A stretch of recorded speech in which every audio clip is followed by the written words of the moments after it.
So hello everyone. Today we are going to see all the previous three questions we have studied in the last video. So here you can see that in the first question we have talked about the if else statement without using nested if or the else if statement. So here you can see that this is the block of if.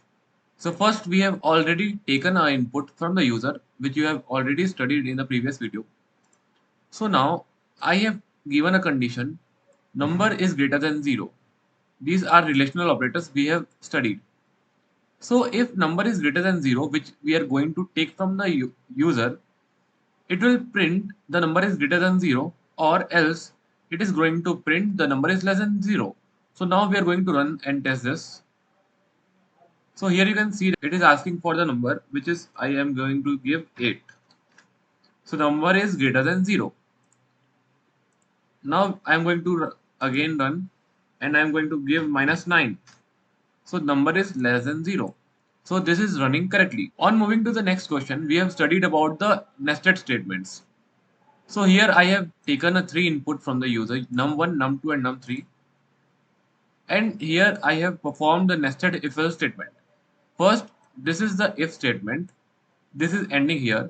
And this is the block of first if statement. Inside this, there is another if else statement. Similarly for the else also. So now here we are going to check num1 is greater than equals to num2. If yes, then it will check whether it is greater than or equal to num3. If yes, then the greatest number is num1. Otherwise, the greatest number will be num3. You can check or you can write in the notebook to check whether these conditions are true or not. Similarly here in the else statement, if num2 is greater than equals to 3, then it will print the greatest number is num2, or otherwise it will print the greatest number is num3. So I am going to run this. So here you can see that it is asking for the three numbers. So I am going to give 9, 6 and 8. The greatest number is 9.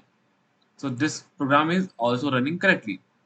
On moving further, we have studied about the else if statements. So here again I have taken the three inputs and now we are going to check the conditions. This is relational operator and this is conditional. So now num2 is greater than num1 and num2 is greater than num3.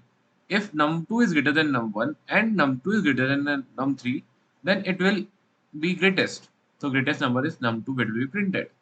Otherwise, num3 is greater than num1 and num3 is greater than num2. It will print num3 is greater, or otherwise it will print the greatest number is num1. So we are going to run this. Enter three numbers. Again, we are going to give the same numbers 9, 6, and 8. It will give 9. So now you can see that all these programs are running correctly. So keep practicing of the conditional statements. In the future classes, we are going to study more. So thank you for watching.